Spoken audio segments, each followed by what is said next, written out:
In the world of online business, there is only one message that ever cuts through. Hustle, grind, grow, double down, 10x. That's pretty much all I did for the first 5-6 years of building my company, Story Learning, because, well, I wanted a successful business too. I mean, who doesn't? And that was all well and good until I had the successful business and I realized that that same hustle and grind that will help you grow a big business in the first place will also completely prevent you from ever enjoying the fruits of your labor if you let it. And so if you are building a big business, if you already have a big business, I propose we take a quick walk through the English countryside and I will tell you what's in store and how you can make sure that that business you do build ends up being a life that you also love. In case you don't know me, my name is Ollie Richards. I'm the founder of StoryLearning.com, a language learning company, and I'm a mentor and advisor to online education businesses. So when I was first getting started with story learning, I owe all of my early success to people that I was following online. These same people that teach you how to grow a new business. The main thing that I took from the people I met there was that hustle mindset of how you grind your way to success. I credit all of my early success to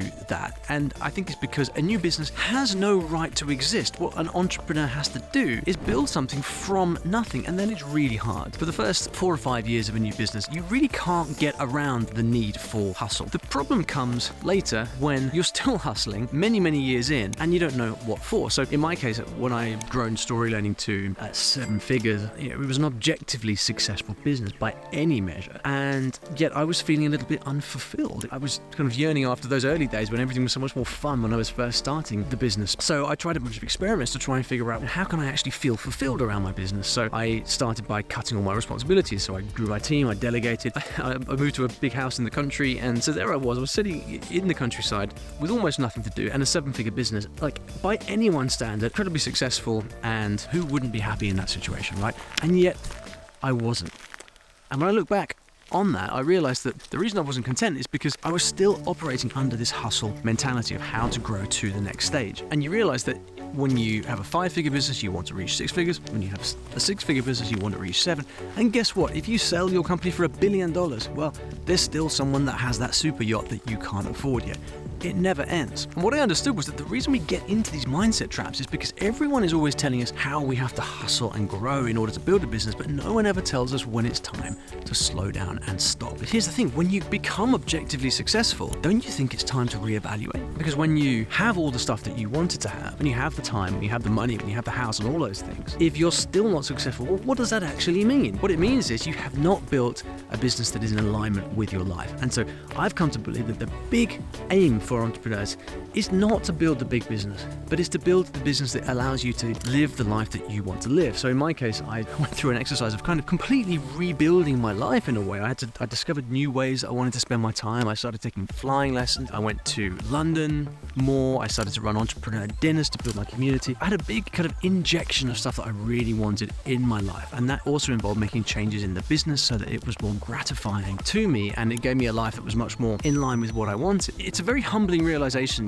to realize that you've almost unlocked a cheat code to life, and you've built something which anyone around you would look on and say that's incredibly successful. But then to realize that that is not actually the thing that you want. And the problem with money and success in our society is that when you're still trapped in the corporate world or you're trapped in the 9-to-5 world, it's very apparent to you that money is your way out. When you have to work in order to get your salary, you have no choice.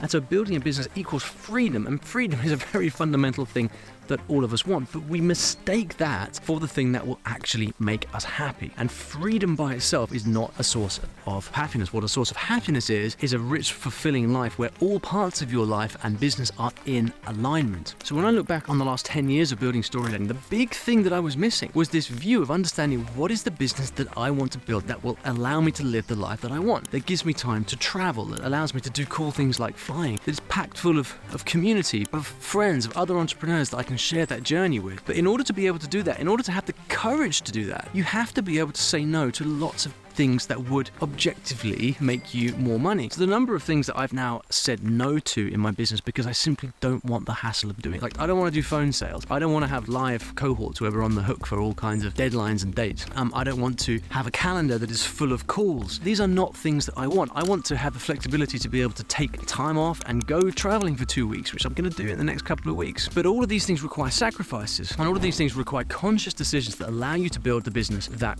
gives you these opportunities. Now, this is all well and good, but the problem is then you say, well, this means that I'm not going to be able to grow as fast, because if I did take the calls, if I did do these cohorts, if I did do phone sales, I would make more money and the business would grow faster. But the big mistake is to believe that the business growing faster is a means to an end. And I have absolutely no hesitation in saying that a business owner who's making 5 or 6 figures in annual revenue, but who can live life the way that they want to, is orders of magnitude more successful than the rich billionaire who hates his life and actually doesn't realize how he himself wants to spend his time. What makes him fulfilled? What the purpose of all of this in the first place?